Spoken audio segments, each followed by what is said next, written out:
Hi guys, welcome back to my channel. So ఈరోజు అయితే మేము ముందుకు ఒక మంచి రెసిపీతో వచ్చేసానండి. సో క్విక్గా అయిపోయే టిఫిన్ బాక్స్ కానీ చిన్నపిల్లలు కానీ ఇష్టంతో తింటారు పుదీనా రైస్. సో లేట్ ఎందుకంటే వీడియోలోకి వెళ్ళిపోదాం పదండి. సో ఇప్పుడు ఈ పుదీనా రైస్కి కావాల్సిన ఐటమ్స్: పచ్చిమిర్చి, ఎల్లిపాయలు, అల్లం, నిమ్మకాయ అనమాట. నిమ్మకాయ ఆప్షనబుల్, వేసుకోవచ్చు లేకపోతే పుదీనా 1 కప్ అనమాట. సో నేను క్వాంటిటీ రైస్ అయితే తక్కువే తీసుకున్నాను. సో చిన్న కప్పు పుదీనా తీసుకుంటున్నాను అనమాట. సో ఈ కప్ వచ్చేసి మిక్సీ జార్లో పుదీనా వేసేసుకోవాలి. 1 కప్పు పుదీనా వేసుకున్నాక అందులోనే కొద్దిగా ఎల్లిపాయలు వేసుకోవాలన్నమాట. సో ఎల్లిపాయలు వేసుకున్నాక దాంట్లోనే అల్లం ముక్క ఒకటి. సో ఇప్పుడు చిన్నగా కట్ చేసుకున్న పచ్చిమిర్చి కూడా వేసుకోవాలన్నమాట. పచ్చిమిర్చి వేసుకున్నాక కొద్దిగా మామూలుగా మిక్సీ పట్టుకొని అందులో 1/2 స్పూన్ సాల్ట్ వేసుకుంటే అది పేస్ట్ అనేది నల్లగా కాకుండా ఉంటుంది. సో అది మెత్తగా పట్టేసుకొని పక్కకు పెట్టుకొని మనకు కావాల్సింది లవంగాలు, యాలకులు, చెక్క, జీలకర్ర, సాజీర, బిర్యానీ ఆకు అనమాట. సో ఆప్షనబుల్, బిర్యానీ ఆకు కావాలనుకుంటే వేసుకోవచ్చు లేకపోతే లేదు. ఇంకోవైపు ప్యాన్ పెట్టుకొని ప్యాన్ హీట్ అయ్యాక అందులో 1 టేబుల్ స్పూన్ ఆయిల్ వేసుకోవాలి. ఆయిల్ వేసుకున్నాక హీట్ అయిపోయాక అందులోనే ఇప్పుడు నేను చూపించిన జీలకర్ర, సాజీర అయితే ఉన్నాయి కదా, అవి అందులో వేసేసుకోవాలి. హీట్ అయ్యాక ఆయిల్ అవి కొద్దిగా మగ్గాక అందులో 1/2 కప్ ఆఫ్ ఆనియన్ కట్ చేసుకున్నాను అనమాట పొడుగ్గా. సో ఈ 1/2 కప్ ఆనియన్ అందులో వేసుకొని మంచిగా కలుపుకోవాలి. కలుపుకున్నాక అది మనకి గోల్డెన్ బ్రౌన్ వచ్చేంత వరకు ఉంచుకోవాలన్నమాట.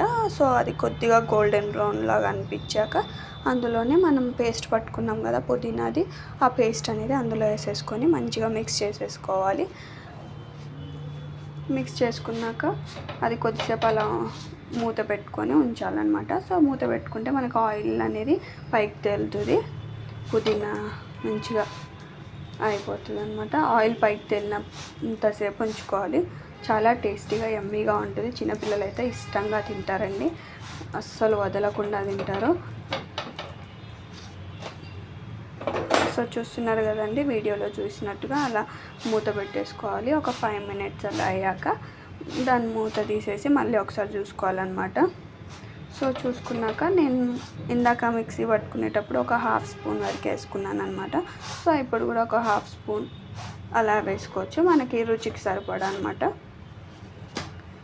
సో సాల్ట్ వేసుకున్నాక మంచిగా మిక్స్ చేసేసుకోవాలి.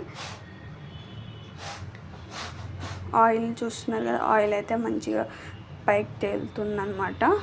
మనకి వాటర్ లాగా లేకుండా మంచిగా దగ్గరికి అయిపోయింది. పుదీనా పేస్ట్ కూడా ఆయిల్ మొత్తం మంచిగా ఇలా అవ్వాలన్నమాట.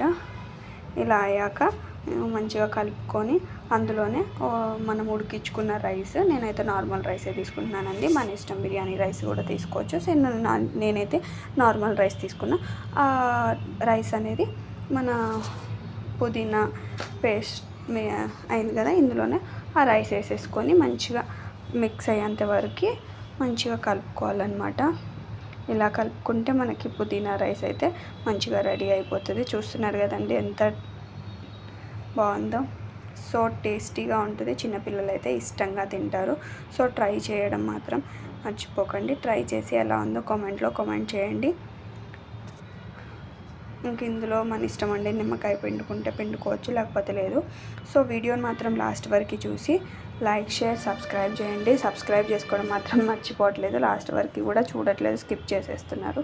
సో చూసి ఎలా ఉంది ఏంటి అనేది కామెంట్ బాక్స్లో కామెంట్ చేయండి. ట్రై చేయండి, ఇంకా చాలా టేస్టీగా ఉంటుంది. మా పిల్లలకైతే చాలా బాగా నచ్చిందనమాట పుదీనా రైస్. క్విక్గా అయిపోతుంది. బాక్స్కి కానీ ఆఫీస్కి వెళ్ళే వాళ్ళకి కానీ చాలా తొందరగా, పొద్దున పూట కూరగాయలు లేకపోయినా కూడా చాలా తొందరగా చేసుకునే రెసిపీ అనమాట. సో ఇంకా ఎలాంటి వీడియోస్ కావాలో కామెంట్ బాక్స్లో కామెంట్ చేయండి. Thank you for watching this video.